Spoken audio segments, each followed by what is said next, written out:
Hello, everyone. Welcome to the Sea Ranch Forum Coastal Wildfire Safety Updates. I'm your host, Linda McCabe, and I apologize, our technology isn't working the way we want it to today. So before I start, safety first. For those that are in the hall, if you need to leave, those are the fire doors. If you need to use the bathroom, they are across the sidewalk. And in there, may we never need it. There's an AED on the wall. Okay. So I want to thank everyone here in the Del Mar Center, those watching us on Zoom, and later those who are watching us on YouTube. I am thankful that we have the following speakers: Bonnie Plakos, Chief of North Sonoma Coast Fire Protection District; Jason Warner, Chief of the South Coast Fire Protection District; Redwood Miller, Captain of the CALFIRE Sea Ranch Station; Marshall Turbeville, Battalion Chief of Battalion 11 of the Sonoma Lake Napa Unit of CALFIRE, the Western District; Susie Gilley, Safety and Security Manager for the Sea Ranch Association; and Jackie Gardner, Chair of the Fire Safety Task Force and longtime member of the Sea Ranch Fire Safe Council. So, to understand where we are today and where we are going, I think it is important to know our history and where we have been. I've loved Sea Ranch for decades, but I've only lived here on the coast for a little over 2 years, and I want to know more about the history of this region. Are you going to share the slideshow? Yes, this is the first one. You don't see it? No, it's you. You're not sharing the screen. Oh, I had. Thank you. I thought I was sharing my screen because it said share screen. Let me. Maybe you are, but it's showing you the Zoom window and not share screen. Okay, and share. And let me go back to this. Thank you. Because otherwise I would just be looking at it myself. There we go. You can now see it. Yay, good. Okay. So I am taking this opportunity to speak with our experts about the history of fire and fire prevention and firefighting on the coast before we discuss plans to help mitigate our risk in the future.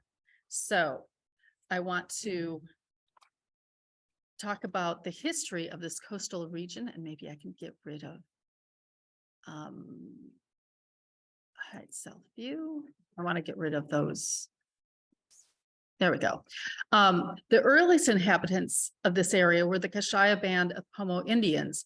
Their lands extended from the Walla River to just south of the Russian River and Pacific coastline to 30 miles inland.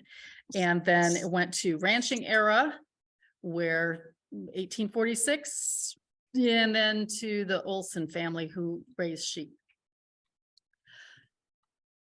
I found that the ICO had done a special edition back in 2018 called Fire Ready Mendonoma, and there are numerous copies in the back as handouts, and I thought it was fabulous.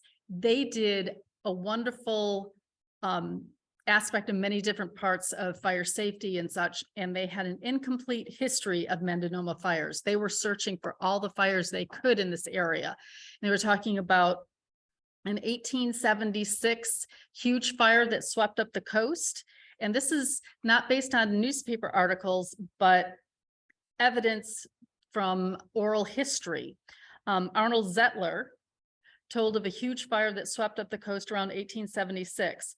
And there are burnt out redwood stumps on Zettler, Bill Owens, and Fish Rock Road that may be evidence of this fire. And I was recently talking with someone who lives in the walk-in cabins. And when I was talking about fire history, she was saying she saw redwood stumps there too that must have been dated back, so that may be the same fire.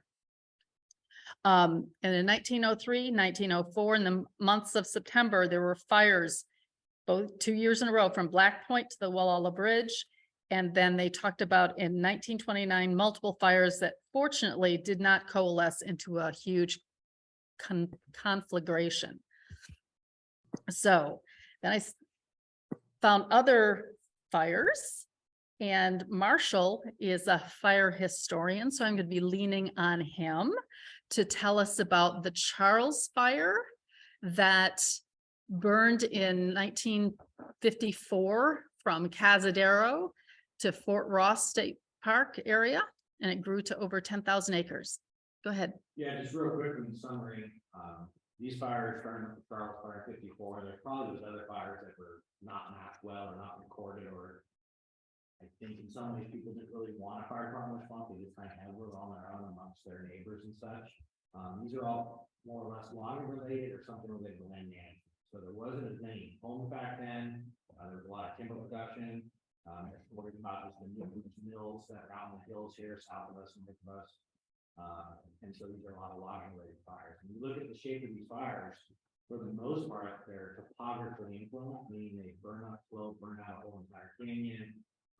The landscape probably looked different back then too, because there had been logging industries and things like that. So the Charles Fire starts the beginning of logging related fires. And then in 1978 was Great Bridge, which was someone mowing on Great Bridge at their house on the red flag aftermath. Yep. So we've got that one on another slide. Fires, 50s, Okay. 60s is another big decade of fires. Prior to 2017 and the fires here locally, there was this, I theorized pattern in the 60s was just an era of increased fire activity. So there was fires around Maryville that burned more or less west of the or east of west going out to the coast, and then also the Coleman Valley area. So the 60s in my mind were like, that's going to happen again. We're going to have like a decade of bad fire. Maybe that's what 2017, 2019, 2020 was that another decade of bad fires, and maybe now we'll go out of phase. But that was just a theory I had, because none of us are on this earth more than 20 years of that. And so it's recorded history is not the best. So Okay. So that's where we're at in the 50s and 60s, and then 78 Great Ridge, and then it's more or less no major fires until, when I say major, there were still fires, but not like thousands of acres fires until we get to 2017. Okay, so the next slide I have is the 1959 Kelly Fire, which straddles both Mendocino County and Sonoma County, and it was burning east of Walla and Little Red Rock Mountain, and it grew to over 5,000 acres before going out. So that's the same era as the Charles Fire.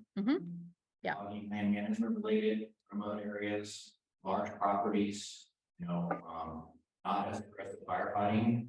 We're just getting into the era of air tankers and aircraft, so a lot of folks on the ground. And the mentality back then wasn't to hit every fire hard or keep every fire small. Where can we stop that? So using roads, logging roads, whatever it may be, they just accepted fire was okay to burn large areas, more or less back then. It's a different attitude we have now. Okay. Now, the South Coast Fire Protection District. The South Coast Fire Protection District was formed in April of 1962 as an official governmental local agency. Before that, it was basically like what most of the fire brigade started as. It was the fire truck that was in a garage. They had a little bit of a station at the Walla Community Center that they run out of, but it was word of mouth, it was telephones, it was that neighbors helping neighbors type of a theory. With the incorporation in 1962, it allowed them, just as what North Sonoma Coast does and most fire districts these days, to levy some tax funding to be able to start supporting themselves. Thank you. And then Sea Ranch began in 63. And at the time, Oceanic began an informal fire protection by purchasing a 1946 fire engine and used employees as firefighters. Then in 1970 was the first official fire station for South Coast Fire was built in the Anchor Bay area up above the store. That was built in 1970. And that was the first that housed one engine. That was pretty much what they had to deal with the events back then. then historically, at that same time, for CDF, CALFIRE, there was a station, Stewart's Point Sketch Road, near Annapolis Road, called Mendonoma, and then also Point Arena. So this was the Cedar Ranch area, all there was where those two stations more or less met. Imagine back then there wasn't as many houses. This is a log prone area, more so than the timberlands where the logging's going on. So that was how the CDF had it set up then. We also had Oak Ridge Lookout at the time, the Wall of Peak Lookout. You had foresters doing logging, things like that, logging practice. So there's more CALFIRE presence, but not necessarily firefighter CALFIRE presence. Yeah. So then the fire service here really began in 72 and Sonoma County approved County Service Area 6, and Sea Ranch Association bought a 1955 fire engine, and the firehouse was built on Verdant View, which is where our water company building is now. So, and the CDF management of fire protection began then? Yeah, the County Service Area 6 was formed as a county entity, and there were additional property taxes voted by the citizens to pay to be able to pay for a contract to have career employees here in the form of CDF. And so that was the beginning of the relationship that we still have today. With the now CDF is now CALFIRE. Yes. And the Sea Ranch Volunteer Firefighter was incorporated 50 years ago on February 5th, 1973. Oh, and I think we were gonna get some visual aids soon. Yay. Just for clarification, at that time, so South Coast was an independent fire district, their own elected board, independent of the Mendocino County Board of Supervisors. Sea Ranch at that time is still reported to the Sonoma County Board of Supervisors, was not a fire district. So this organizational structure governance, just to clarify. Right. CSA 6 was what's called a dependent district. The board is the county board of supervisors, and the management and administration was all at the county. At the county level, how convenient. Okay. Here's the next slide. And this is a nice historical picture from the volunteer firefighters picnic in 1974. And Bonnie had some trivia on this truck. Yeah, this was fire engine for the Annapolis Volunteer Fire Company, and then the Sea Ranch Volunteer Fire Company, and then it moved from owner to owner. It was a water truck and ranches, and then it sat in the barn for many years. And a few years ago, whoever barn it was in called us and said, "You guys want this thing?" And we took it, and there's a group of volunteer firefighters that have taken on as a hobby restoring it to make it to mobile and all shiny and pretty again. It does run, not far. Okay, it does run, and so maybe in a year or two we'll get to see this restored vehicle in the lighted truck parade and at the picnic and stuff like that. Cool. And then one thing in the background, you guys notice the landscape, a lot more open grass, it looks like more Douglas fir. So that's kind of Okay. time capsule of what the vegetation looked like back then too. Okay. So now 1975, Hey, Linda, Ocean Ridge Fire Station Linda? opened. Linda, So Ocean Ridge Fire Station is located up by the Ocean Ridge Airport. That was our second fire station that we were able to put in and get additional trucks up to support the area a little bit better. Hi, Linda. I think people are trying to see. if And people this can- is the Creighton Ridge hey, that Linda. Step up Marshall to was the talking about microphone. before. If you can see. Yeah, Sarah, I don't know how my to break mouse through is to working her. well, You to must see have us the muted on the- outlines of it.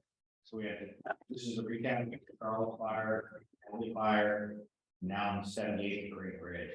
North to south oriented fire, a strong wind blowing from the north, red flag day, from Molly starts the fire.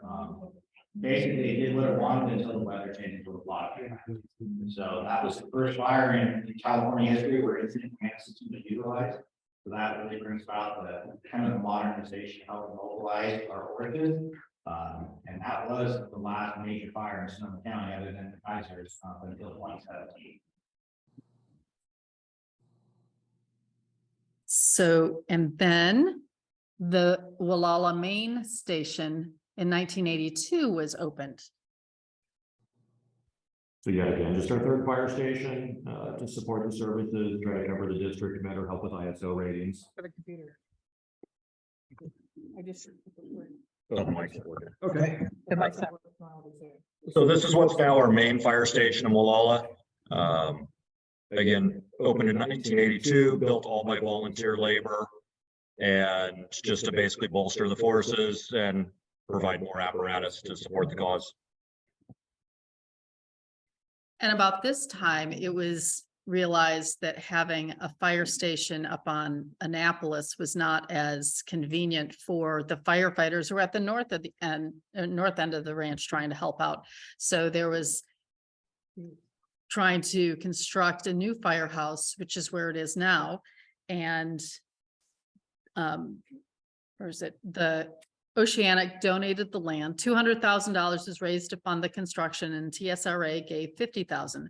Former Fire Chief Dan Levin, Michael Ott, and Don Jacobs were the architects for the firehouse. And here it is in 1986. The new high firehouse was finished, and Bonnie can add to this. Just that, I mean, this picture is actually later. Right. But this is, it's looked like this, except for it got resited. The one point that you may be hearing about in the years to come is the station was never finished. It was, planned to have a lot more to be a residential station, but there wasn't enough money at the time. So it has bays and apparatus and a funny 7-sided room that we use as an office. But it really needs to, phase 2 needs to be done at some point to make it a residential station, so we could actually have firefighters sleeping there when we want to actually have some office space to run the district out of, and improve training space. So that is it's a very long-term goal, but it's something that the 501c3 that owns the station is working on, and it's actually taking the first early steps of doing, biological studies and ecological studies and vegetation studies and all those things you have to do to build a second structure and make it into a full-fledged functional fire station. Cool. So now comes the fourth station for the South Coast, which is in 1990, the Iverson Road Fire Station. Yeah, so fourth and final station for South Coast Fire to pick up the areas in the northeast corner of our district. We house type 3 engine, a water tender, as well as a fire dozer up at that station. So here, the next thing is an article from the winter 1990 edition of the Soundings, and the fire was from November 19th, 1989. The wildfire started north of Vantage Road, west of Highway 1. The flames leaped Highway 1 just as firefighters arrived and flared up the eastern hillside. 20-mile-an-hour winds, which sometimes doesn't seem very much, fanned the flames, and it broke out of the brush and crowned into the tops of trees.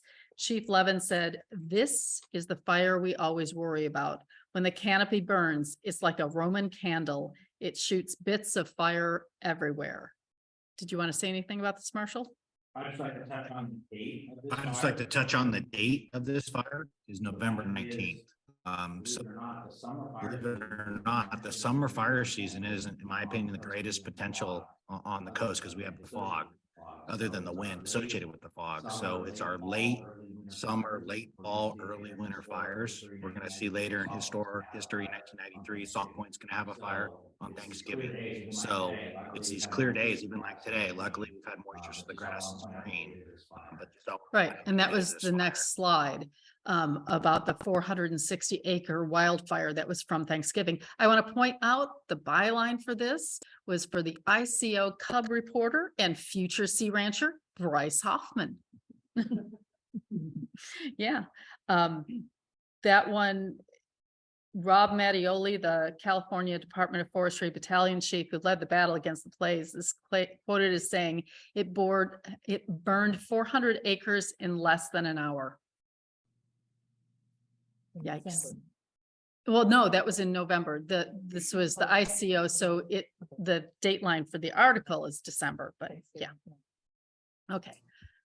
And then in 1996, we had a forum on increased fire fuel load on Sea Ranch.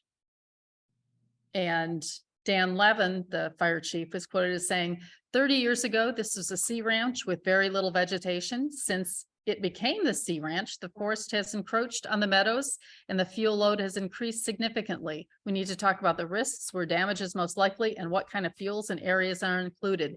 Then we'll discuss what to do about it. And also in 1996 was a fire at the Olson Ranch Center. Yikes.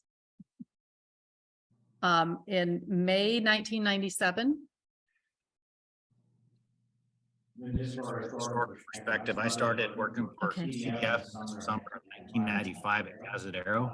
So I was starting to be around here in this area a little bit more, including 1996. So I left there for a little bit, but I eventually came back in 2009. So I remember some of the stuff now Okay. firsthand. So then comes the July 1997 Yardom fire. And you can see from this picture that the smoke was horrible. And it closed Highway 1 and sent smoke all over the area. You want to talk about that? I was there. Okay. So this This is the fire this morning. Power lines down, I believe, at the Highway 1. Helicopters were doing rescues of hikers on the bluff trail. Luckily, the weather changed, the fog came in later that night, but for those 4 to 6 hours, it was just utter chaos. Because I was now shut down, firefighters got to come from a long ways away. The helicopters that were normally firefighting used to rescue folks. And then luckily the weather changed. So if the weather had not changed, but there was a strong north influence type thing, this would have burned for multiple days. As it was destructive. And if you look at the very south end of the sea ranch, how that's changed now between how the private landowners also had property burned, and the poplar grass has come back in there. So that is a potential, every afternoon in the summer when there's not fog. So. The article had said it grew to 130 acres and there was a 48-hour effort to contain the fire. And the crew included CDF, a dozen fire agencies, as many as 220 firefighters, airplanes, helicopters, and buses of jail inmates were brought in to work on ground crews with shovels and picks. I remember that night, the fog did come back in, so it was very cold sleeping on that fire. We got a little bit of a nap in, but that's the reason that A lot of fuels, a lot of logs. it's a lot of fuels, a lot of things burning. For that, when I made that initial run uphill, it got in the tops of the trees, just as Chief Levin talked about with the 1995. And that's upset of the alarm to get all the help here. And luckily then the weather changed that evening. That night. Then in the year 2000, there was a wildfire on a ridge top in Point Arena. Were you there, Jason? I was not, I don't believe. Marshall, do you have any info on this one? I was not there, 2000. Okay. I was there, 2000. I was Okay, okay. So I can't tell you. So then there was a fire in 2001 that destroyed Larry Halperin's house, which is sad. And then in 2002, there was an article that Bonnie gave me, a fuel management plan presented, and a quote from Chief Dan Levin was, "The greatest fire threat we have is not structure fire, it is wildfire." And the board of directors adopted its first fuels management plan in 2002. And here is an example, and this was from the Fire Ready Mendonoma illustration of a before and after fire break treatment, because that's a big part of our fuels load management, is doing fire breaks where they trim the trees and the scrub brush at the bottom. Does anyone want to speak on this? Where I see these fuel breaks, it's fulfilling the Fuel breaks, it's fulfilling the natural role of the wildfire would burn through this area. It would have done the same thing as burn the surface fuels, the logs and things on the floor of the forest, and also burn those lower limbs or cause those lower limbs to die. Context. Sea ranch is bleeding away. No one Cigarette else is in the leading county the is way. doing No this. one else in the county is doing this. First to be fire-wise, it's gonna come down. The first to be fire-wise, it's gonna come down the road. The first to start talking about this wildfire problem. You're one of the first to do a community wildfire protection You're plan. leading the way for this So county, you're leading going the way back for as this early as county, 2000, going back as early as 2000, 2002 to have these types of conversations. So my favorite part of the fuels management is the sheep. I love the sheep. And these are actually pictures that I took from my house when the sheep were on the lamb. And they were not supposed to be here and they broke loose. You don't see the fencing. And we actually have never had the commons behind us chewed by the sheep on a real basis. And I want to see that happen this year. So that's my favorite thing. And in 2015, keeping with the sheep, there was a forum held with our shepherd, Mr. Falk, and the topic was science of sheep grazing. And that video is on our Sea Ranch Forum YouTube channel. So you can find it there.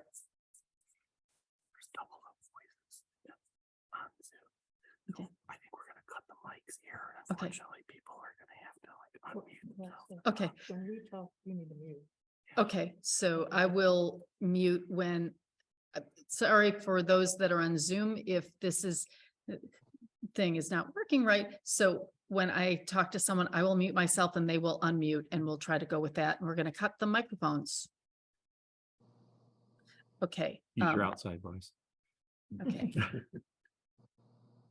There was an article about a fire on Sea Ranch that was done by a contractor trying to get rid of coyote brush, and it struck a spark. And I just want to say, sheep don't strike sparks when they graze. That's one of the reasons why I like them so much. Okay.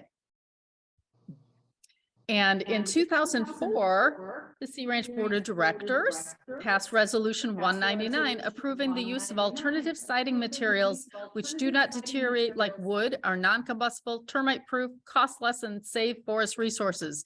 And this is a picture of our neighbors across the street who have a house made of that type of artificial material. And I think it looks lovely, just like a regular wooden Sea Ranch house. I have something to add just for that. History that I found yesterday is CALFIRE CALFIRE did do some small prescribed burns in the grasslands on the coastal prairie. And those are also in our historical database for prescribed burns. So in 1990, in the summer of 1998, CALFIRE was doing several prescribed burns. And I remember that also from when I was working. Didn't participate, but I remember when it was happening. It was usually late afternoon, evening, and it was, 3 to 5 acres. And I think it was also used as an opportunity to train the local volunteers.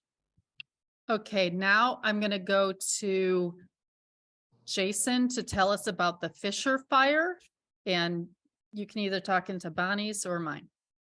The Fisher Fire was out on the land owned by Wallala Redwoods, out kind of in the area of McGann's Ridge, Rock Pile area. And it was a midsummer fire. I believe it started about 11 o'clock at night. A lot of timberland out there, a lot of really hard to navigate and find roads. I believe we utilized the assistance of Henry One to help us locate it. And it was basically morning before we were able to get resources on that fire. I believe it went to somewhere in the range of about 300 acres, lots of different resources on it from throughout the state. But so kind of almost the start of some more fires that we're starting to see.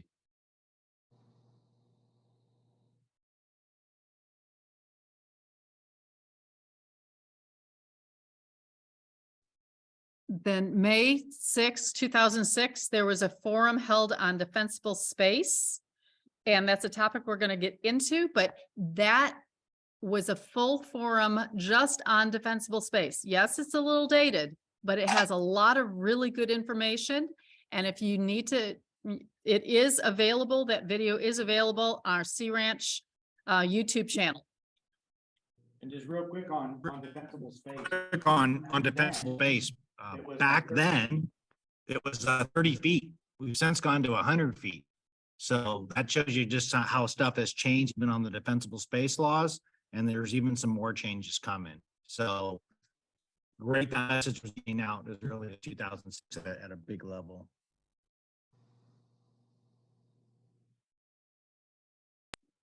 Yeah, so just a little bit more about defensible space. So there it is, Public Resource Code 4291.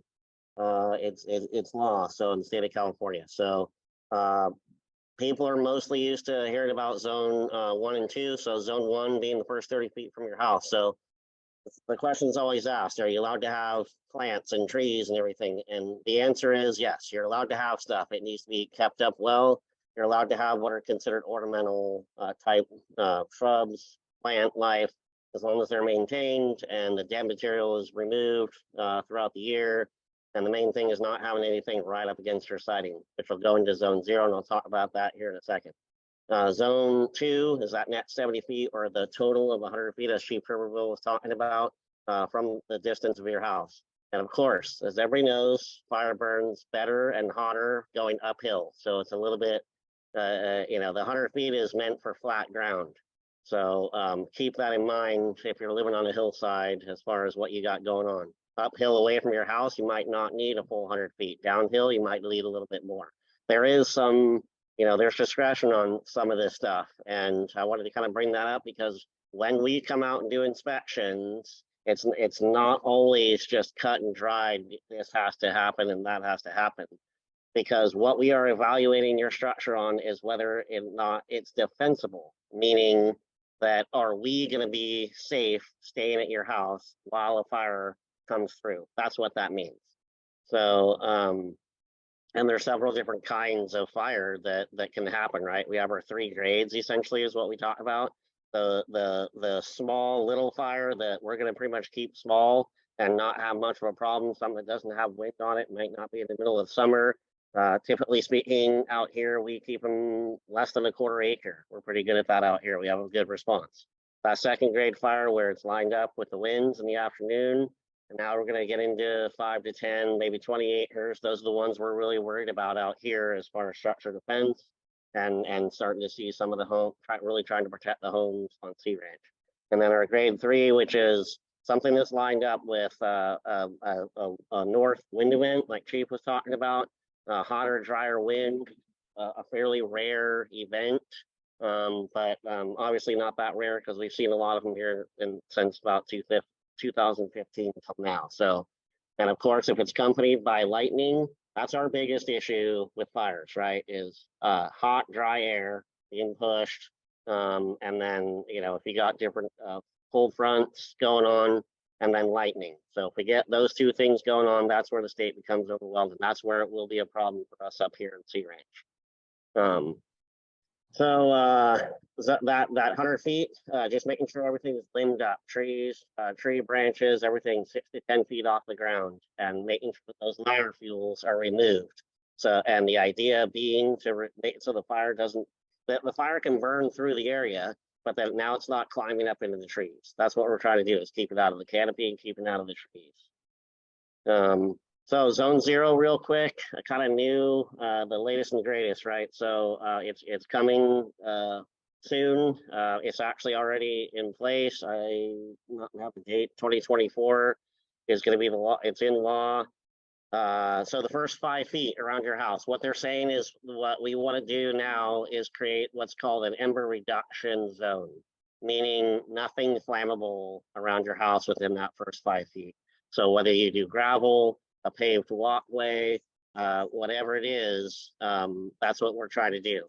It also talks about if you've got an attached deck or fence, it's talking about making that first 5 feet out of that material, out of a non-combustible material.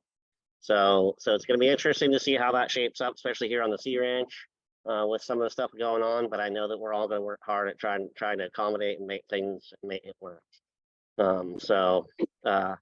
As far as getting an inspection done, the best way to do it, if you would like to have one done, is to call our station, 707, the number should be 785-2335, to give us a call, and we'll set up a time to come do an inspection. We have been doing some, not as many as I would like to do. For anybody who hasn't seen it, if you've seen us out, a lot of times what we're doing is what are called AB 38 inspections. And that's through if you're selling your house or you're buying a house, you're going to see an inspection at some point. And just to debunk some of the talk about it, if your house does not pass the inspection, it doesn't mean you can't sell your house. All it means is that the buyer gets notification that there needs to be work done on the vegetation around their house, and that they have 1 year to to complete the work. So anyway, a lot of stuff going on there. One note for the yardarm fire. I just wanted to point out that we had one last year in the exact same location, even in between the same two spans. So when the winds pick up and everything, those power lines, they don't have to fall to cause a fire. This one, actually, a bird made it happen. But sometimes even the lines can just slap together and drop some sparks, and that's what it takes. This was after we had some rain, our first rain last year. So it ended up not being a super big deal. It was only about a half an acre that we ended up burning, I think. And yeah, that's all I got. If anybody has any questions. Good, thank you so much. And then in 2007, there was a big effort for us at Sea Ranch to work on fire prevention.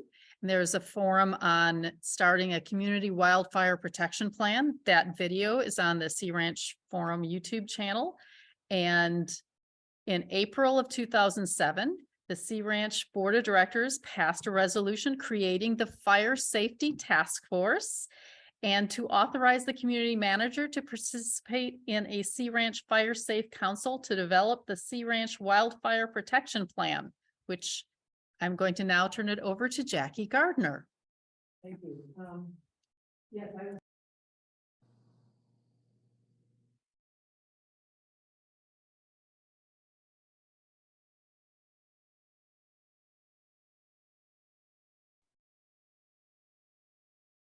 thought that maybe I knew more than I did at the time.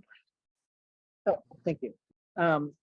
So the Fire Safety Task Force was created about the same time as the other group, Fire Safe Council.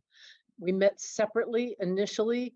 Ultimately in 2011, I was asked to join the Fire Safe Council as well. So, but the Fire Safety Task Force worked for about 18 months.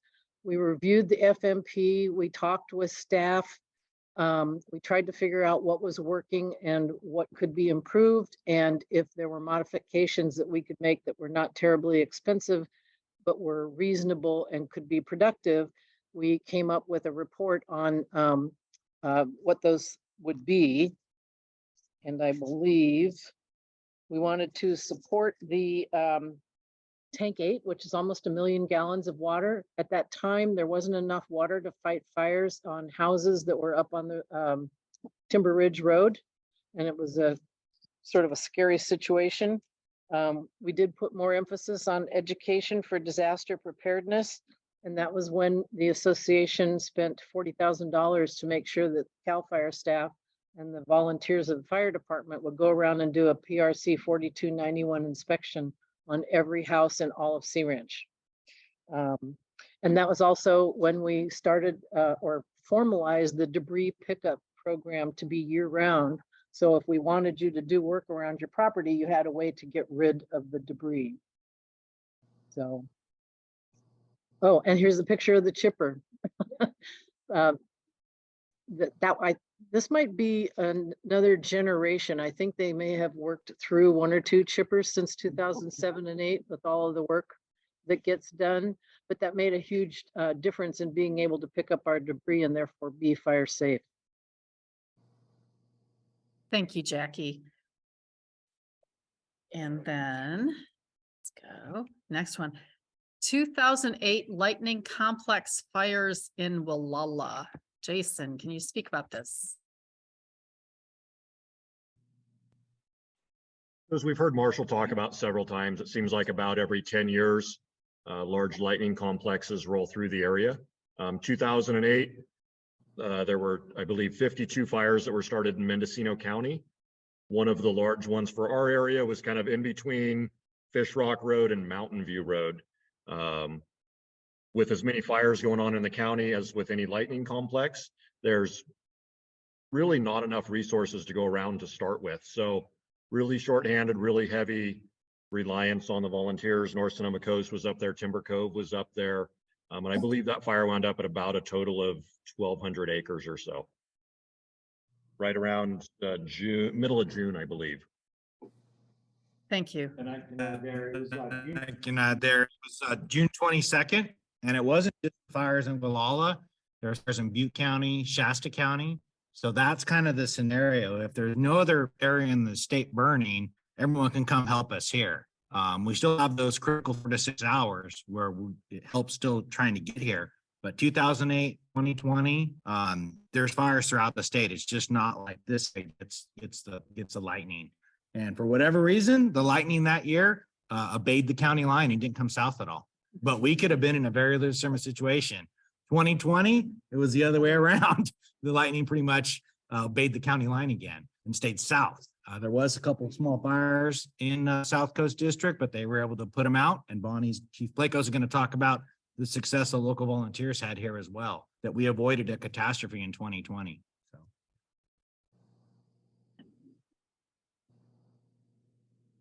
Okay, now the 2009 Salt Point wildfire. AKA April Fool's Day. It was April 1st, 2019. 2019 is the year I promoted, 2009. I was working, I was doing a prescribed burn over Boggs Mountain, and the copter was getting sent over here. And it was really early season fire, power line down, very windy afternoon. But between the copter that came from Tehama County, the copter that came from Mendocino County, they were able to stop it at 7 acres. I was in charge of the fire the next day, and it was still windy that next day as well. So it's all about the wind. And that's how I remember that. CALFIRE normally is staffed up, just like we're not staffed up right now in May. Was not staffed up fully. So it was not the fire district back then, but still 6 through the county. 40. Yeah. See, it's 40 at that point. That was the response. So CALFIRE had to come from an hour plus away, even though it was a CALFIRE jurisdiction fire on state-owned, state managed property. Jumped Highway 1, so it started on the ocean side. Started on the ocean side of Highway 1, jumped over. Just to stress the point, fires can happen anytime. I mean, April 1st, nobody expected a fire. And it was my very first wildland fire, so I remember it very well. Okay, then in 2010, we were first recognized by the FireWise communities. And Jackie, do you want to speak about that? Safe Council, which got that designation until the next year. So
Oh, sorry, I was on mute.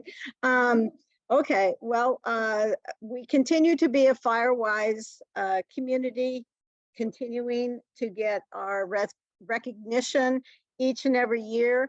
The latest is 2022.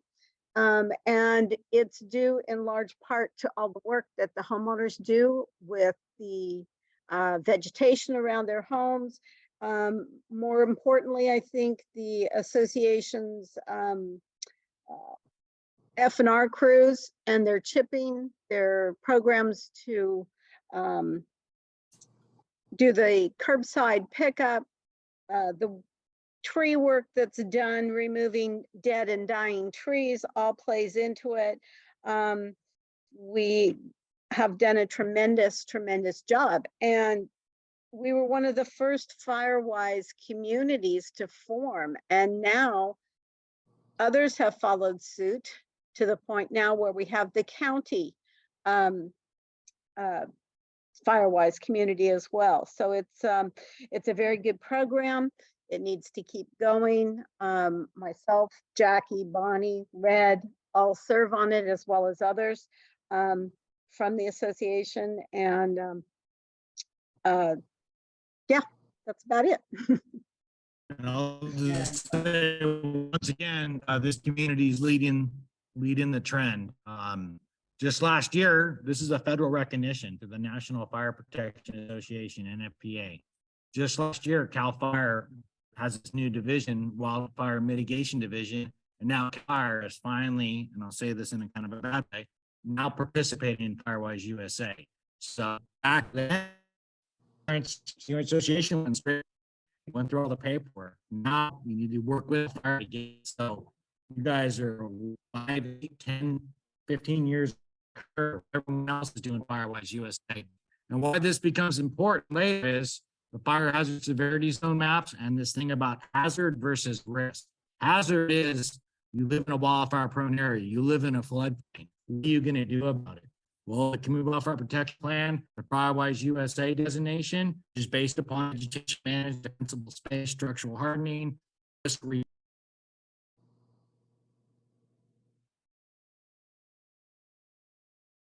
Thank you, both Susie and Marshall for that. And here we go. In May 2010, our Community Wildfire Protection Plan is completed, the first one. Jackie, do you want to talk about that at all or not? Okay, we didn't know. Okay, okay, good. And then in November of that year, there was a forum on fire safety program, and that video is also on our YouTube channel. It's wonderful. You should watch it. Then in 2016, the North Sonoma Coast Fire Protection District was formed, where it merged the Sea Ranch Fire Volunteer Fire Department with the Annapolis Volunteer Fire Company for a new district covering a total of 172 square miles. And that's the district boundaries now. Bonnie, do you want to talk about that? I don't have that much to add, just that want everyone to be aware that they are in the North Sonoma Coast Fire Protection District, starting on April 1st. There's a lot of April 1st in this presentation. And there is no more Sea Ranch Volunteer Fire Department. There is no more Annapolis Volunteer Fire Department. It is all one department, and we cover a very large area. And we are funded by your property taxes. I'm not going to go into detail, but when we get to the Q&A, if anybody has any questions about how it works or, what's the district or anything like that, ask us then. I was just going to ask, are there?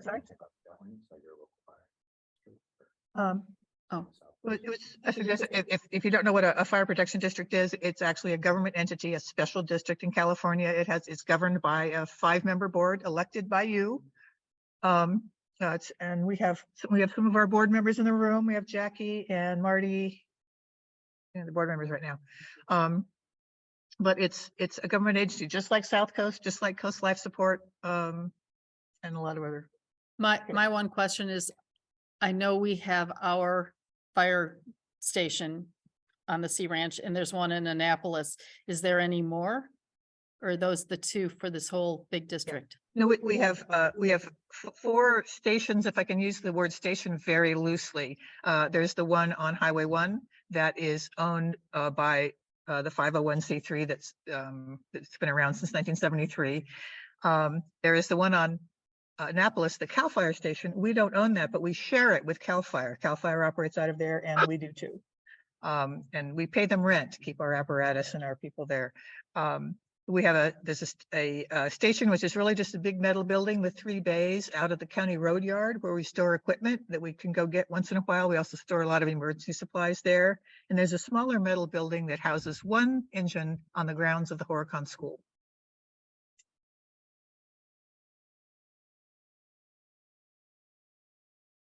And this is a list of all the different fire districts that are on the coast. Starting with, well, you can read it, but this is also from the Fire Ready Mendonoma. And I wanted to highlight our partners. Just to let everyone know, there's the term prevention in there. That's a typo. It should all be protection district, just so you guys know. Oh. But it's consistent for all the fire districts.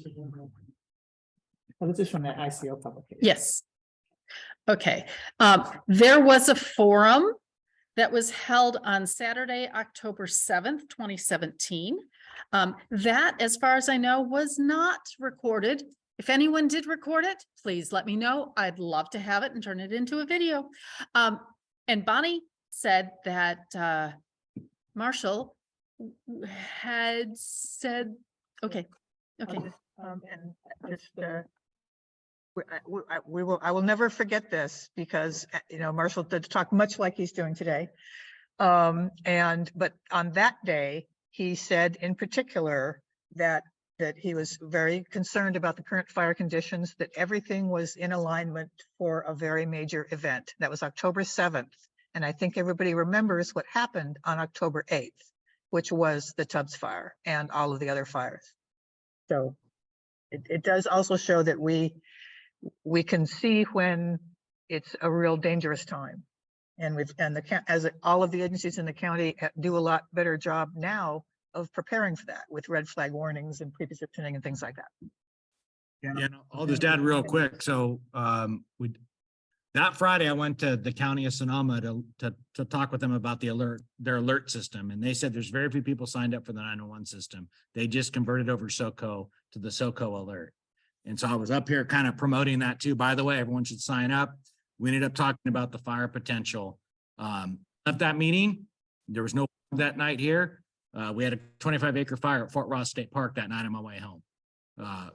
On the top of the ridge off Seaview, where Fort Ross Road comes up, someone had a little campfire there. It burned down towards Fort Ross. We were able to stop it once it was windy that night already. And then you guys know what happened the next day. We've also had really bad, in 2015 during the Valley Fire, really bad fire weather conditions out here, but a fire did not start, so people don't realize that. I hate to say we need the ignition to prove how bad things could be, but when we prevent fires, it kind of helps build complacency. So we were not so lucky in 2017. So just remember, we do have really bad conditions out here. Sometimes they're at night when people aren't aware of them. When there's a fire that starts, then it's all of a sudden like, why didn't you tell me about this? Why didn't you tell me a fire could be this bad? And I'm telling you, a fire can be bad out here. So we need to prevent them and we need to prepare for them. And so 2017, that was kind of my message is I'm worried about these next couple of days. So. Yeah. And then in 2019 was the Kincaid fire, which this slide shows both the 2017, and there were more fires than just the Tubbs and the Pocket Fire. There was the Nuns and the Atlas fires is awful. But the Kincaid fire, that one, the county was so worried about that, and they had not dealt with warning people in advance for the 2017, and there was over 26 people died, I think, in the Tubbs. And so they evacuated, mandatory evacuation out to the coast. Sea Ranch wasn't evacuated, but there was a large, it was huge. So I wanted to include that especially in here as well. And I was gonna say, remember back then, we didn't have evacuation zones. We didn't have a lot of the stuff we take for granted now. So this is kind of a wake up moment, I would say, for our generation that didn't go through maybe the 1960s to see those bad fires happen here locally. And now it happens. And it's like, oh, wow. Now we've had calm years. Hopefully we have another calm year, but it's just a reminder that we've made some great strides since these. Okay, so we updated our community wildfire protection plan, and I think it was mentioned, but I just want to point out that yes, Sea Ranch was the first municipality in Sonoma County with their own community wildfire protection plan. And so it's now been updated in 2019. So if anyone wanted to comment on that?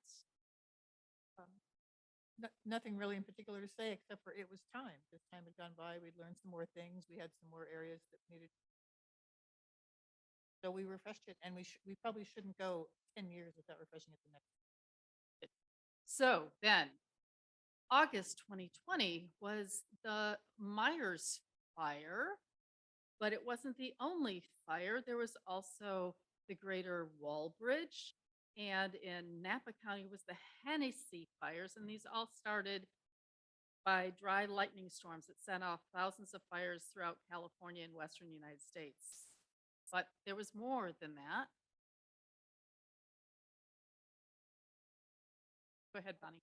Yeah, also, oh, sorry. And also I want Red to chime in on this as well.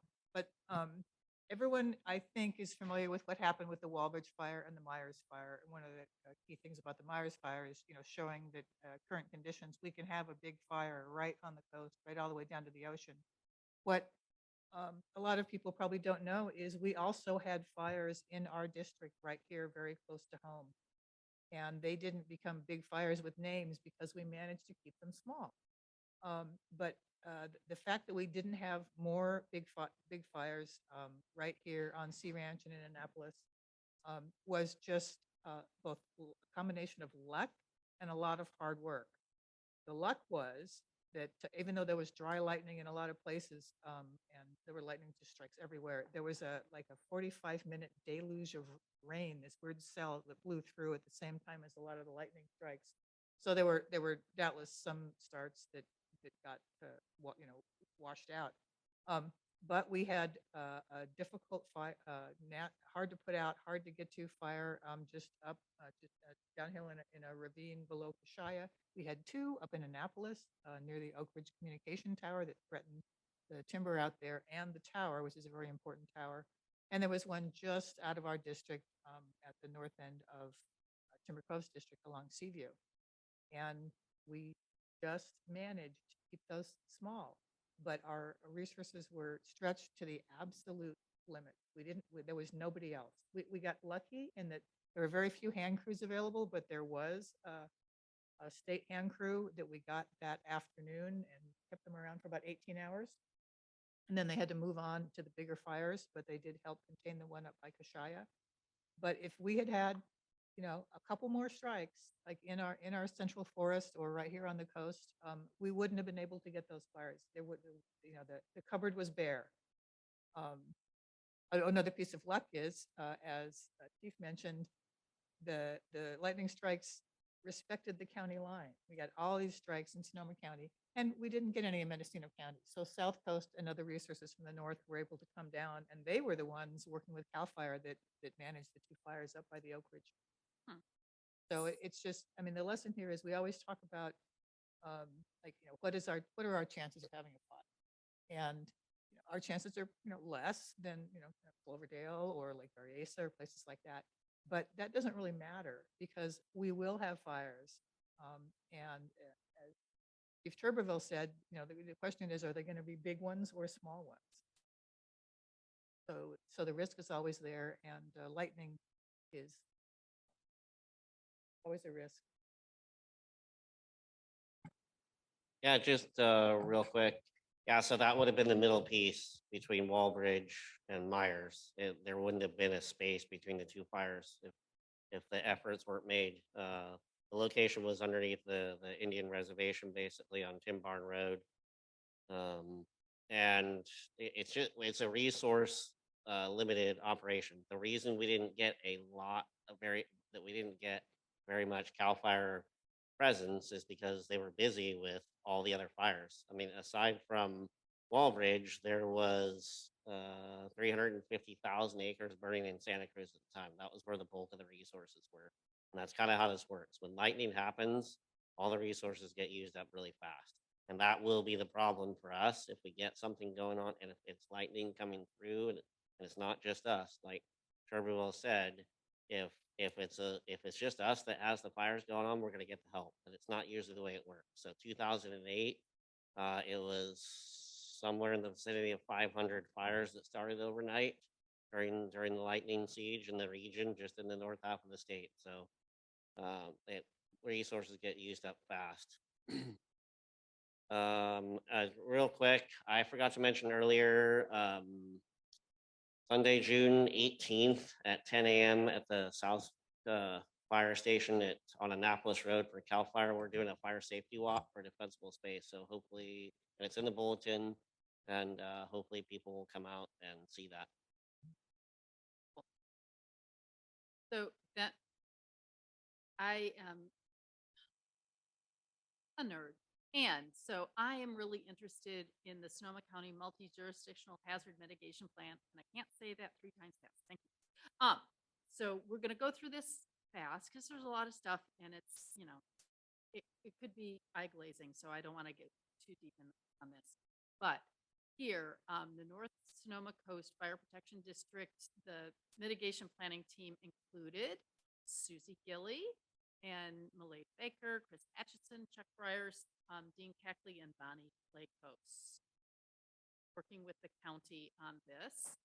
And they have a hazard event history. And I think there were more than that, but they have it as FEMA disaster numbers.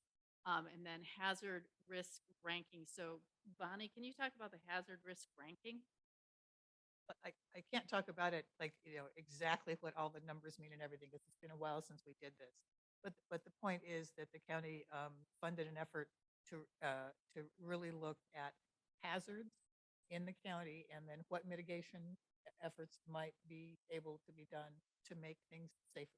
And it isn't just fire. Fire is a part of it, but it was floods, it was earthquake, it was landslide, it was unsafe buildings. Right, after weather. this winter, I think Yeah. severe weather should be above landslide, but that's just me.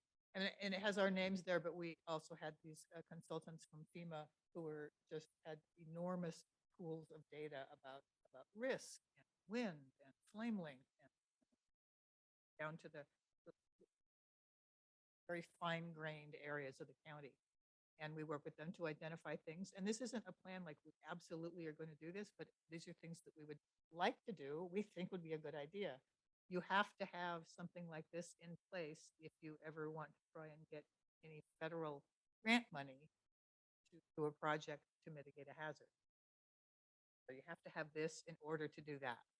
And to get grant funding, it helps if you have a community wildfire protection plan, which we do. Yeah, We do, yes. Yes. So this was a list of hazard mitigation action plans. So there's fuel reduction projects, and evacuation, medical and response. Yeah, we have a few. There's some, there's some roads up in the Annapolis area that and some of this work has been done, but hard to navigate. There is as we talked about here at the ranch that a fire break between on the eastern Sea Ranch would be an advisable idea. One of these things has in fact been completed, and that was clearing vegetation from around the Moonraker Tower. At the time we wrote this, it was very overgrown, and the tower probably wouldn't have been able to stand on its own if a wildland fire burned through. And the goal there was that it would be able to not burn up without being defended. And that was accomplished, and we didn't get a grant to do that. We got a grant from Sonoma County, and then that was a great project, and we're really glad it got done. Yeah. Captain Miller was at the forefront of planning that, making that happen. Yeah, that was action number 7. So action 2 is create community wildfire protection plan for Annapolis. Is that? We would like to do that. We don't have the staff to get it going, and we haven't been able to generate enough community yet. There has to be, what do you call them, Marshall? You have to have a community champion or a couple of community champions who step up to lead the work, and we haven't been able to find that community champion. Got it. Yet. So. But we're hopeful. Number 6 was the shaded fuel break.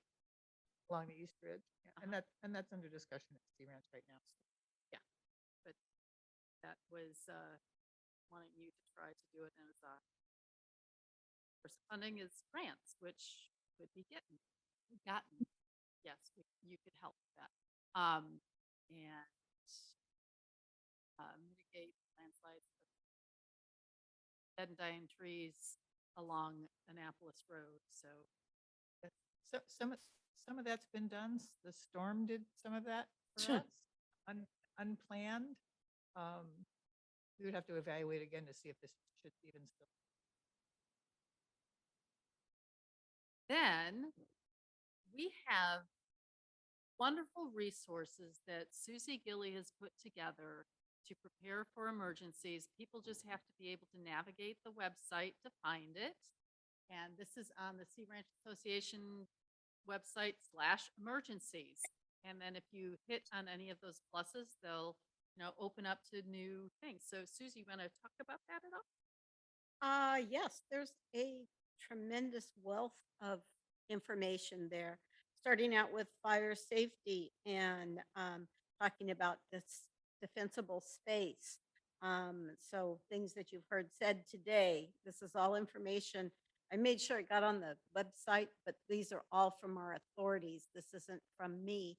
This is the people that know.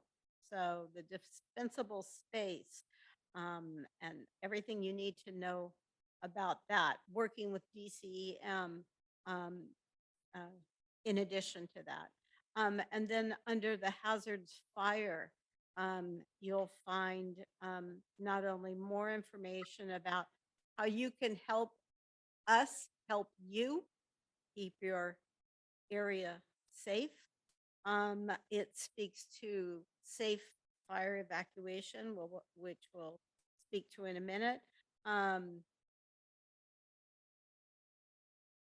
Number of handouts and flyers that you can print out. Very helpful things to know, links and resources for both the county, all the fire agencies. Just a recap of a lot of good information. So if you've got questions, start there first. And I think you'll get most of them answered. And so evacuation routes, I took this also from the Fire Ready Mendonoma. And this isn't from where you live that you need to get out what street you're on, but it's when you get to Highway 1, then what? And there are limited evacuations from our coastal remote area.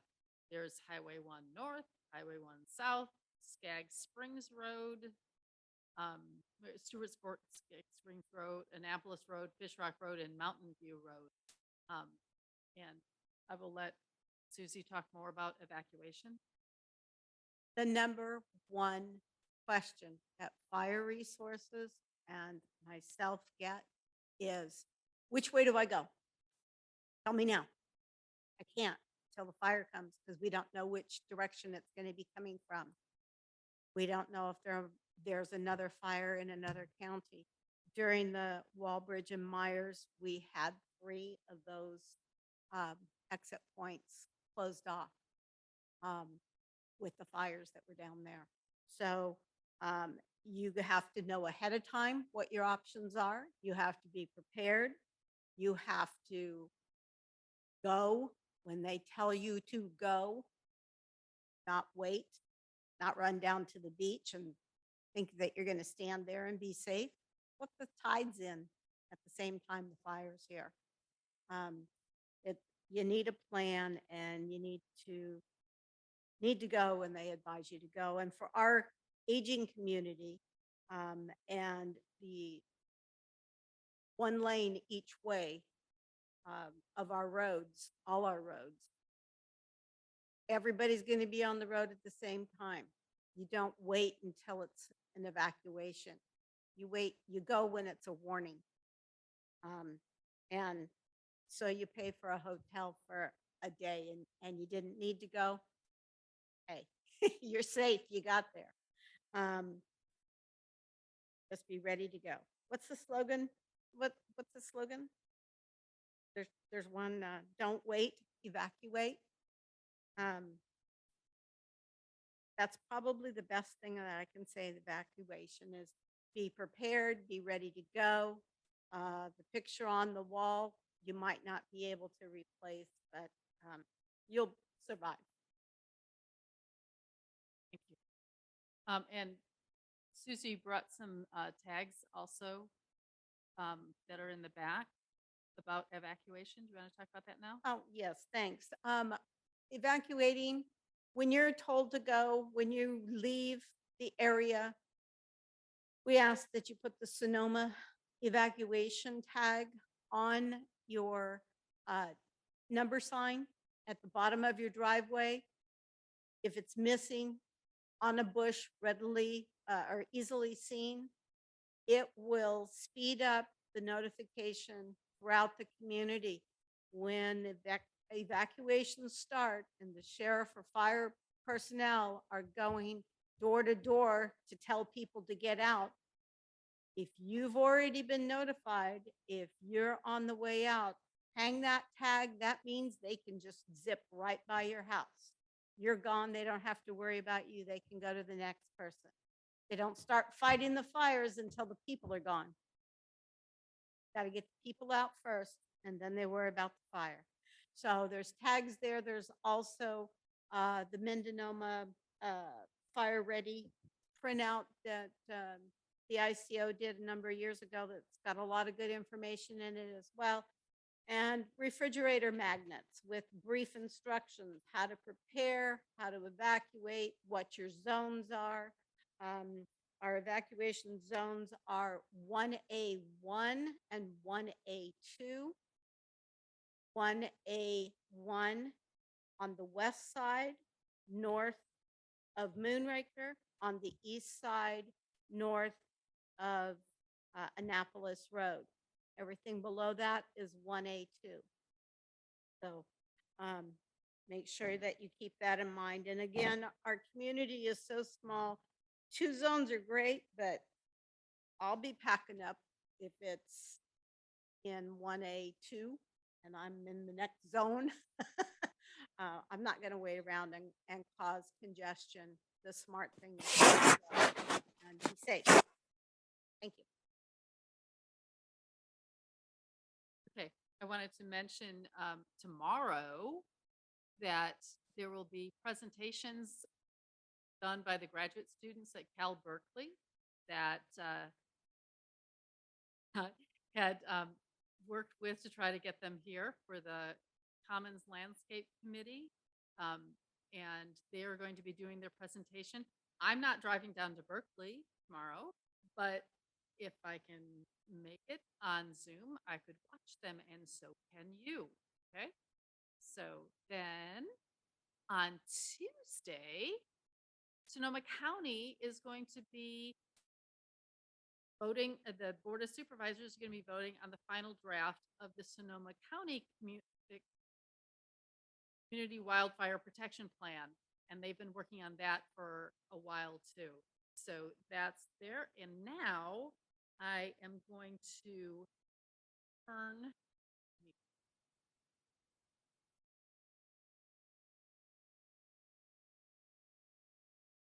Oh, I was going to. So Scott, you're going to make Marshall be able to share his screen?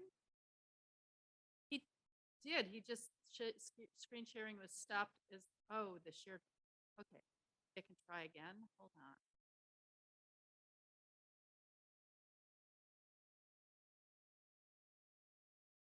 Yeah, but you have to be able to share this. This is it. There we go. I got it.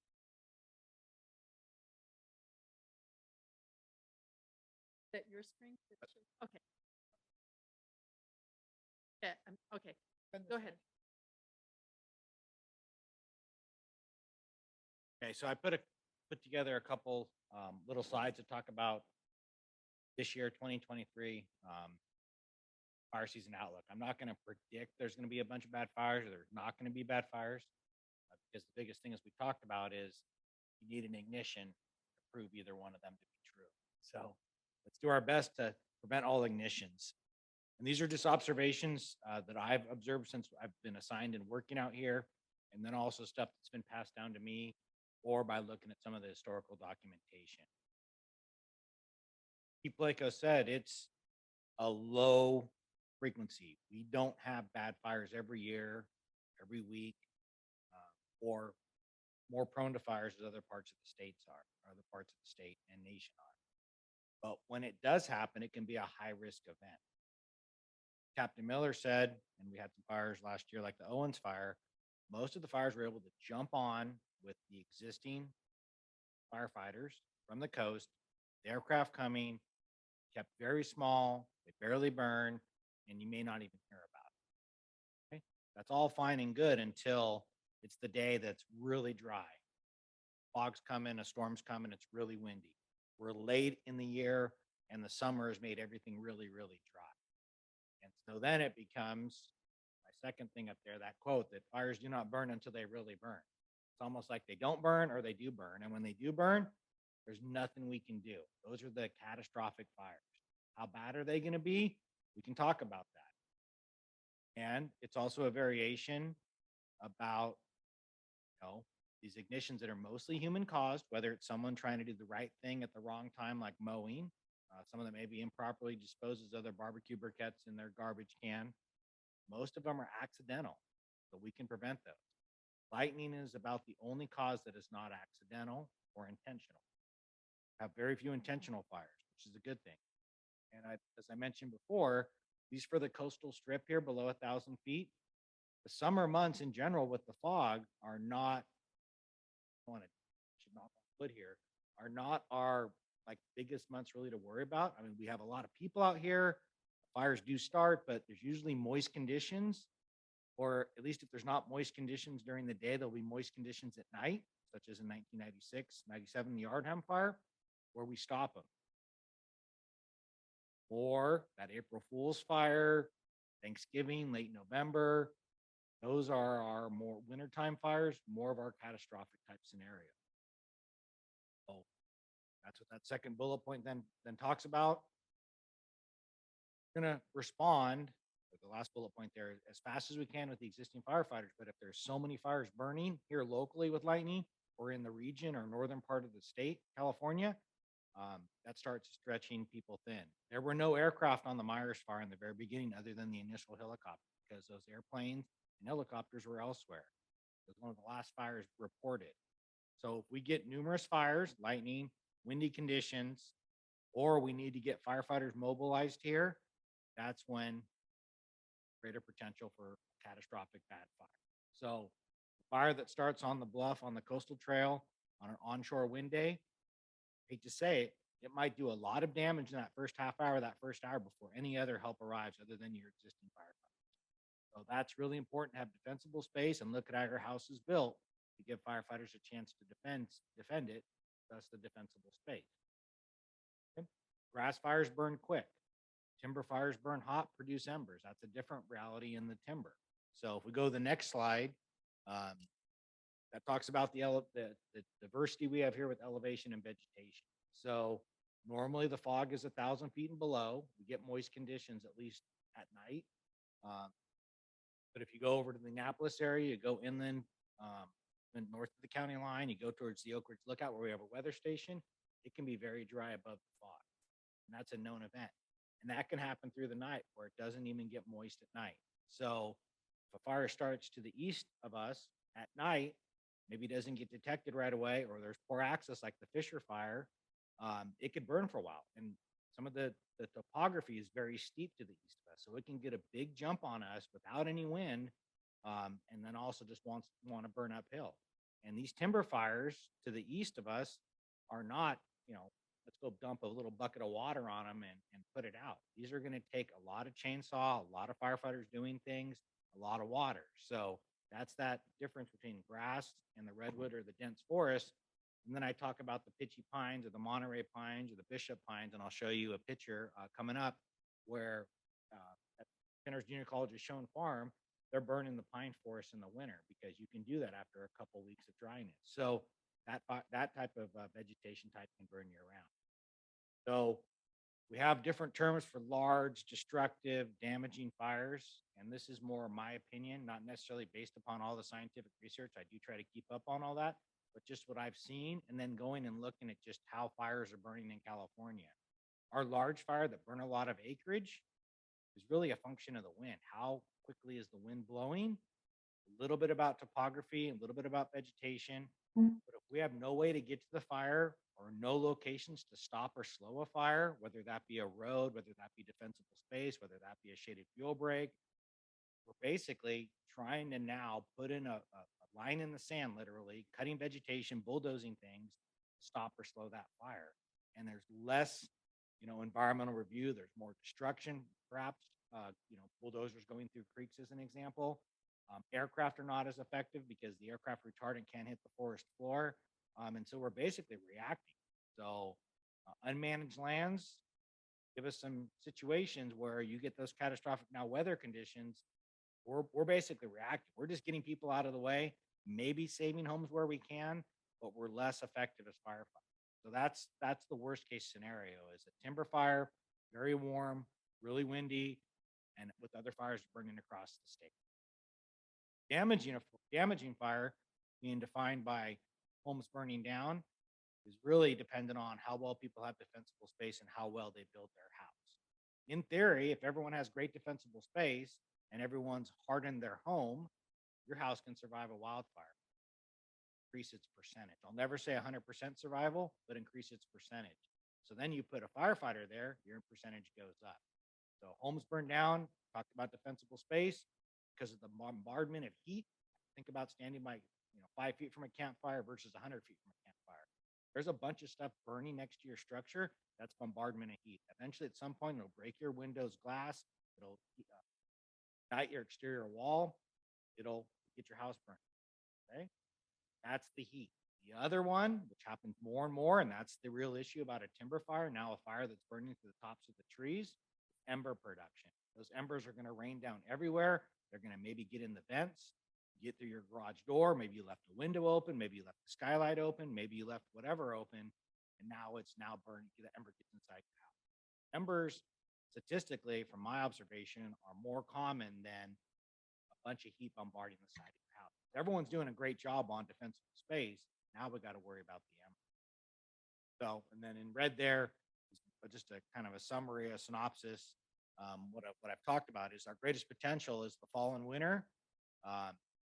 If we get rain again like last year into September, that's great.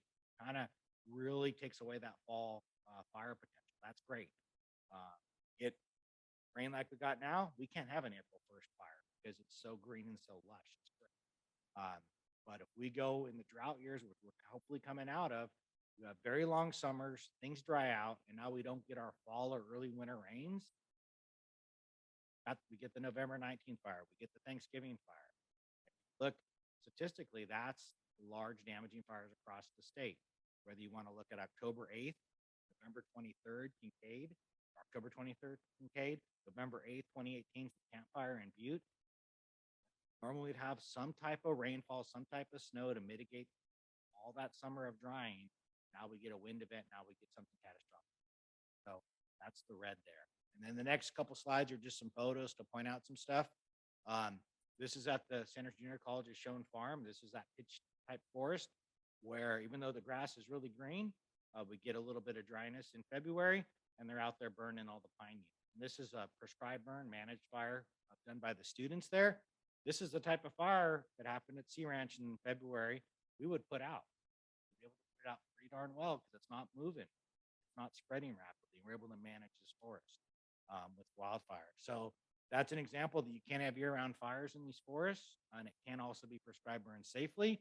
But you also notice That's kind of a shaded fuel break treatment in that there's no low limbs touching the ground. There's not a lot of shrubbery. And so it's safe to do this type of prescribed burning. And then the next couple slides, well, this is something I just saw yesterday. So I'm like, yeah, I'm coming out to do this presentation. I'm going to throw this in. This comes out of a trade publication, California State Firefighter Association. And we joke about every year is going to be the worst possible fire season. Jeff Meyer, I told you I'd say that, right? Worst fire season. We joke about that. Reality is every year we could have a fire. Just where is it going to happen? And this analogy, this comparison this writer makes is imagine putting the 5 gallons of gasoline in your garage every year. You don't have a fire, you don't realize the gasoline burns, and pretty soon now you got 30, 35, 50 gallons of gasoline in your garage. And now if that garage catches fire, how's it going to burn? And the comparison there is by not doing vegetation management, not doing prescribed burning, not doing grazing, not doing defensible space, you're just increasing the potential that when a fire does happen, it's going to burn more intense, produce more heat, if you catch your house, produce more embers if it gets up in the tops of the trees, and just increasing that. So that's maybe gasoline's not the best example, but that's how this writer explained it. Things grow, right? Nature does what nature does, in this comparison here. And then the next slides are kind of a contemporary. This is what, at a regional level, not just the Sea Ranch, this is what's being put out by our predictive services out of Redding. This is the first time I think in my career that I remember, maybe I've forgotten, but this is the first time I remember or recall ever having a below average, that's the green there in the upper right, and second slide over, a below average potential for June of 2023 of having a large destructive damaging fire. That's something we haven't seen, especially in our drought years that we're hopefully coming out of. So this rain now, cooler weather is really buying us time to do more mitigation work, to do things. Hopefully in July, we get our normal fog pattern. Hopefully we get some early rains.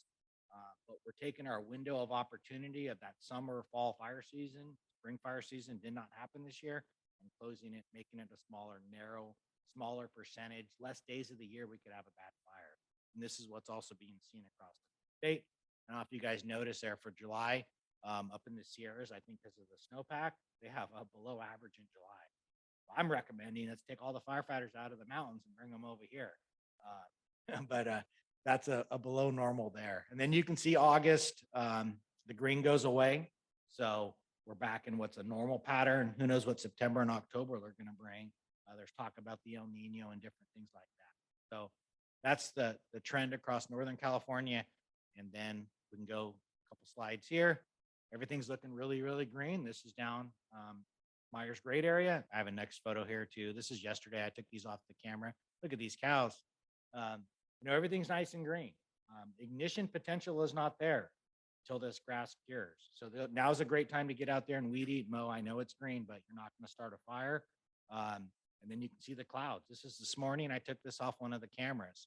So we're getting nice, cool weather, even though in roughly a little bit from a month from now, we're going to get our longest day of the year, June 21st. We're really getting nice weather. Vegetation is staying lush and moist, which is all good. Hopefully that the forest there, we want shade in the forest. All that material is just keeping its moisture on board. And we're going to delay any type of bad fire season. And then if we get some early season rains, it's really going to narrow down the possibility or the days of opportunity. And so the next slides talk about something we did experience this winter with the snow and the wind damage. Look on the ranch itself, look on the coast here. There's a lot of material because of the winds, because of the wet soil that's now on the ground, and roads were just opened up, materials pushed off to the side. All that's now going to become available to burn. It's going to cure out during the summer. It's going to dry, just like if you cut wood and make firewood, it's going to cure, it's going to dry. And so it's getting towards that condition. So I'll just leave a couple, if you go through these just pictures, this is just a reminder that that's what's unique about this year is we have increased fuel loading. Just advance through, Linda, if you don't mind. Sure. And I'll be at the end of my presentation. So that's some examples on Stewart's Point, Skag Springs Road. So now if a fire starts there, just that greater potential. This is more east and more of the Grass Oak Woodland area. All this stuff that came down. This is all snow damage, not winter storm damage. There's more stuff on Stewart's Point, Skag Springs Road with Tan Oaks. For whatever reason, Tan Oaks took a big hit. County roads in Sonoma County's done a great job. And then we've seen this on the coast. This is Douglas fir trees, multiple years of not having a lot of rain, disease, they're under stress. We're seeing now that, vegetation's, it's taking its toll, the weather's taking its toll, and so that's ending up with more and more burnable material on the forest floor, on the surface of the earth, which then produce that heat that can bombard your house, that heat that makes our dozer line or hand line or water we put on the fire less effective. And so that's also a variable as well. So just in summary, to kind of wrap it up, my gut tells me right now we're not going to have a bad fire season, at least right on the coast, because we're narrowing down the window, the days of opportunity of a bad fire. But the biggest vulnerability I cannot predict is how windy is it going to be once things do dry out, and when is our first rainfall going to happen that takes us out of that summer fire season. But as a reminder, fires can happen year round. Biggest worry is always the fall, but we can have fires through the winter and into the spring. Summer, we get the fog, which is nice, but if we don't get fog during the summer, then that increases that opportunity for the summertime fire. Remember the scenarios? Pretty much we respond and it goes out, or when it really burns, it burns. And so I don't want you guys to be surprised when it really burns, because it will happen. It's not an everyday fire, but it will happen. Sorry about the negative. Okay, so I've got a couple more things, but we'll do a Q&A now. And I'm glad we actually had, I didn't know timing wise if we would have time for a Q&A. So I'm glad we do, because I'm sure there's many people who have questions. So let's start in the hall if anyone has any questions. At least one. Okay. Online, I'll look at that. Really sad if nobody has.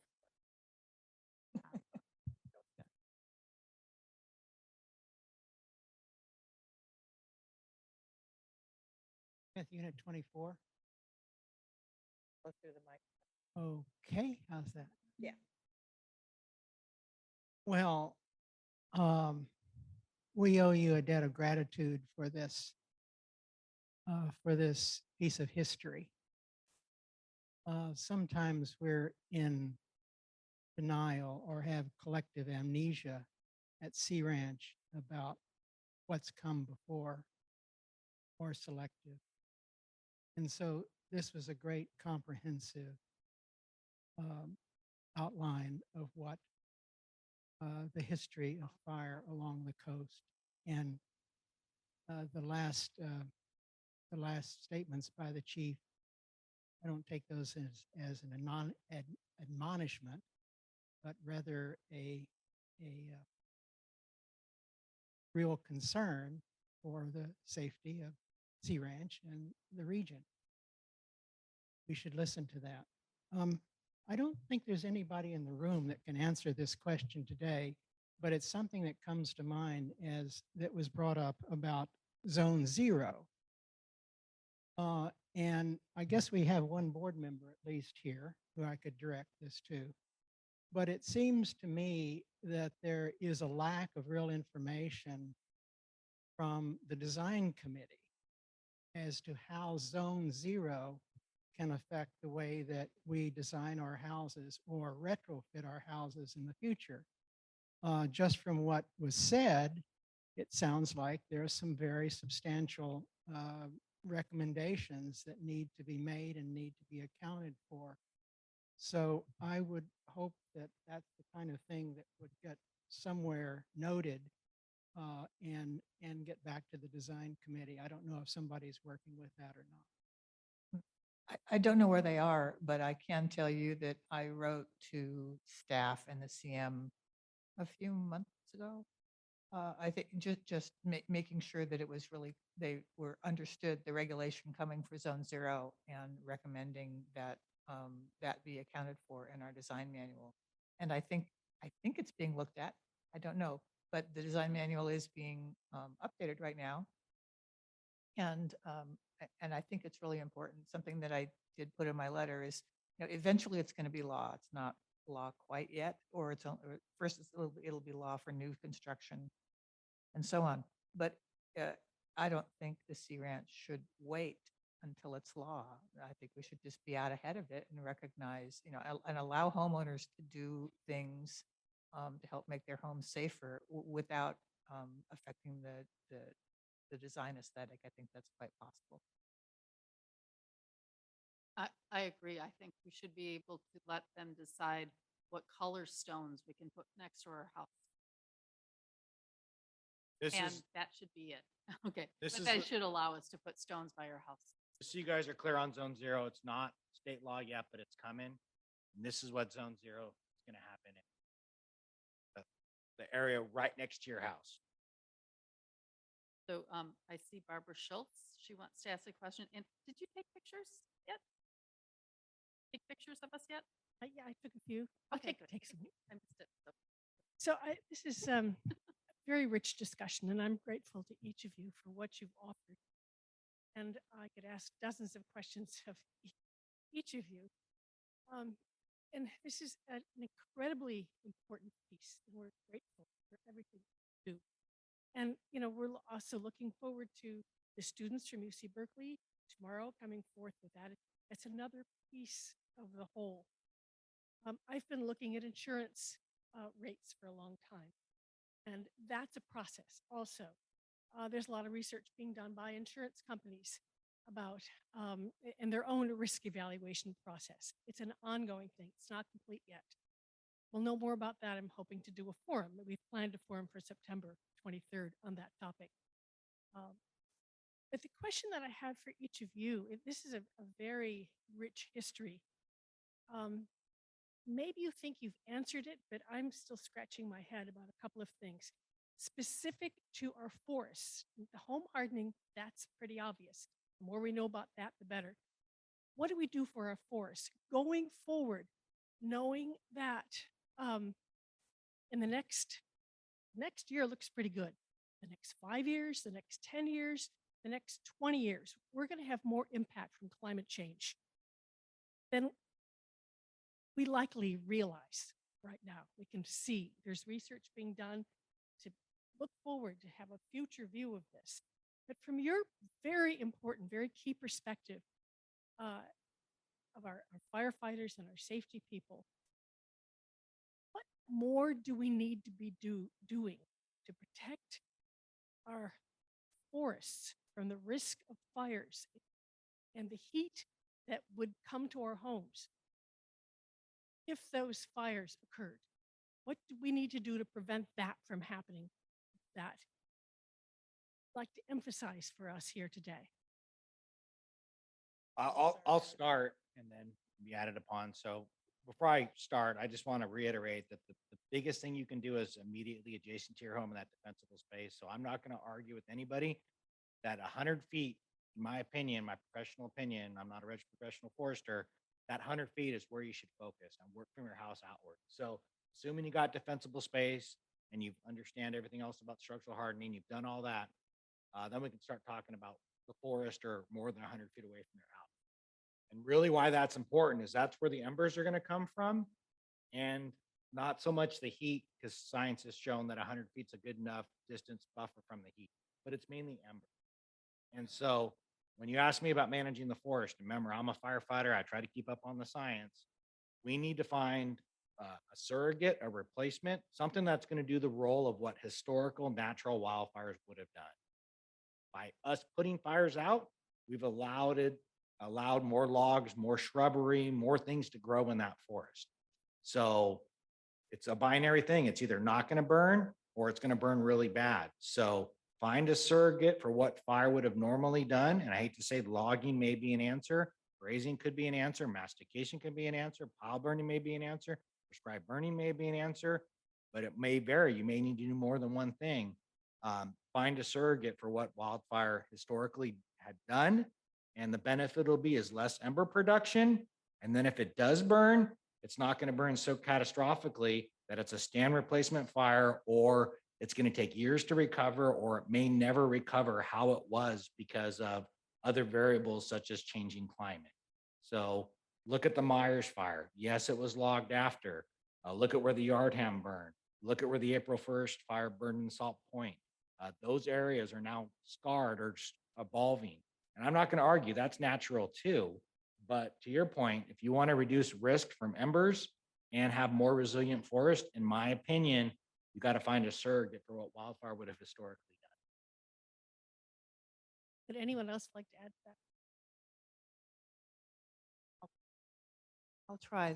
As everyone knows, this is a very sticky subject here, but I really appreciate Chief Turbeville phrasing it as doing what we can do to try and return our forests to the state they would have been if we didn't log them and then do nothing in them for many decades. And that's a really tough question. But I think we should just be, open to looking at what the best things we can do. And it isn't an all or nothing. I mean, just because we can't do everything everywhere doesn't mean we shouldn't do just a little bit. We might be able to look at a little bit of, more, getting it natural and getting rid of the ladder fuels and stuff at the areas that are a little closer to the homes and not the center of the forest or something. We want to make sure that we have, as we've talked about, access to get in to be able to fight fires. But I mean, the most important thing is we should be, open to, figuring out what is the best thing we can do, because everyone wants the forest to be healthy and everyone wants the forest to stay. And so it's just a discussion about what are the methods that are the best. I mean, and what are our goals? My goal is that if a fire burns through our forested area, that there still be some forest left after the fire. I don't think anybody would argue with that as a goal, and that would be one of my goals. Thank you so much. Yeah, so just to dovetail off that a little bit, it is a sensitive subject, obviously, here on the Sea Ranch, but whether it's Sea Ranch, county roads, Caltrans, bottom line is that continuing to improve upon roadside clearance at a minimum. I mean, like Turbeville said, number one is your guys' house and that 100 feet and getting that dialed in. Because you may not be able to evacuate it all, period. Even if you are getting a warning, you might be cut off. And so if you got your defensible space around your house, you may need to shelter in place. That might be the only option you have at that point. So that's the number one reason why it's important to have that defensible space. Also, keep in mind, defensible space is what we're saying that it is safe for us to be there when a fire comes through. That assumes that we're going to be there. So the reality is what was talked about earlier is that if it's that day that Turbeville is talking about where it's burning, we're not really going to be doing a lot of fire suppression activities like Jackie and Susie were talking about. We're going to be doing evacuations, and we have to make sure everybody is out of the way first before we can really do anything else. We try and do multiple things at the same time, but that's, we just do the best we can with what we have. And it's people and we are the resources, whether, we're driving fire engines or able to get out there and cut line on the fire, that we are the resource that is here. And we're fortunate enough in this area, like here on Sea Ranch, that we have a lot of help coming from South Coast.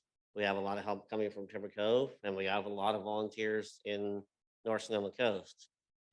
But keep in mind, it takes a lot of people to take care of an operation like that.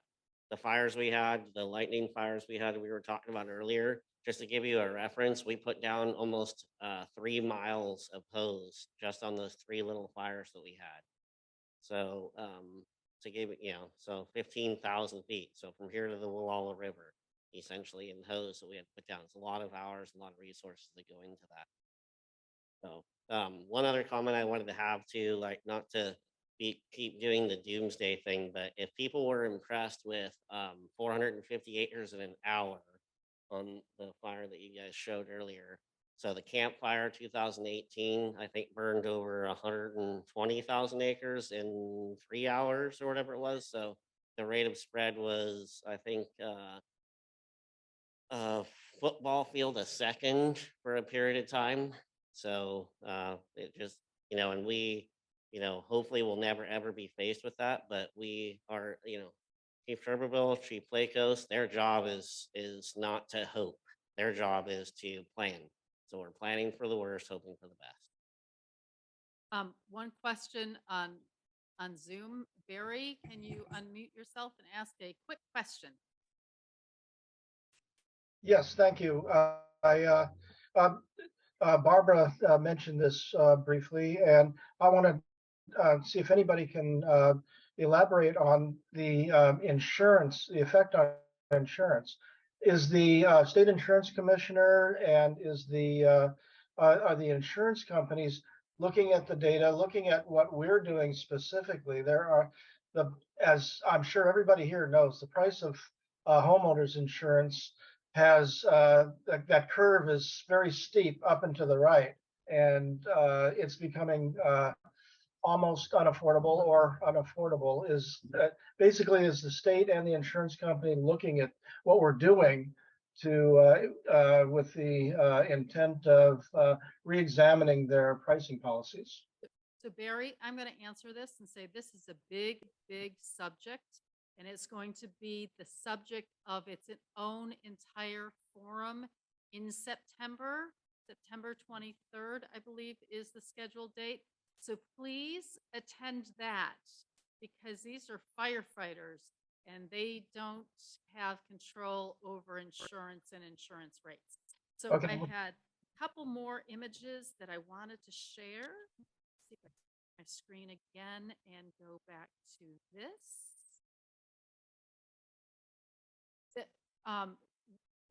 We can schmooze afterwards if there's anything more in the. So I had timeline. Yeah, I was trying to get. I don't want yours. I wanted mine. All right, I'm fumbling.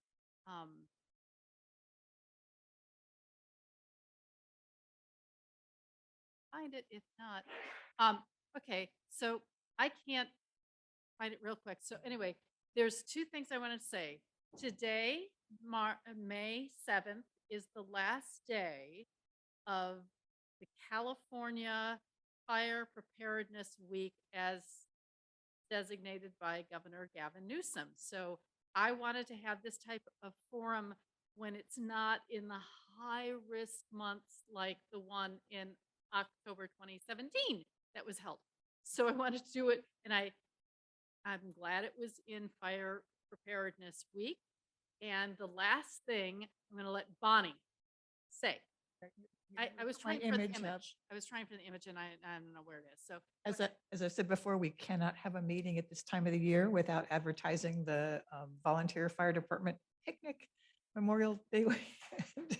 Everybody come. It's the Sunday Memorial Day weekend. It's a One-Eyed Jacks from noon to 3. Things are shaping up for the picnic very well. I am not the incident commander for the picnic this year. Hallelujah. Malay Thacker is doing that, and he's doing a very good job. We could use a few more volunteers, and on the website, tsrvfd.org, you can find a link to a few jobs that are still open. We always rely on a great many community volunteers to make it work, and it's a lot of fun. It's really, really fun to work a picnic. I know there are people in this room who can testify that it's fun. So, I'm sorry. Thank you. Everybody needs to follow me. And we're particularly celebrating that it is the 50th year of VFD picnics. It's hard to believe, but it is. The first picnic was July 1st, 1973. So there's a couple things I wanted to mention. That our next scheduled meeting is August, the first Saturday in August, and we'll be celebrating 50 years of the Sea Ranch Forum, and hopefully also celebrating the 50 years of our fire department.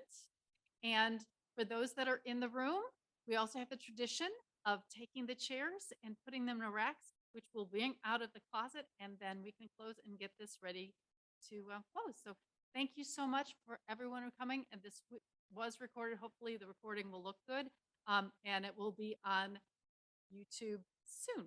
Thank you so much. Thank you.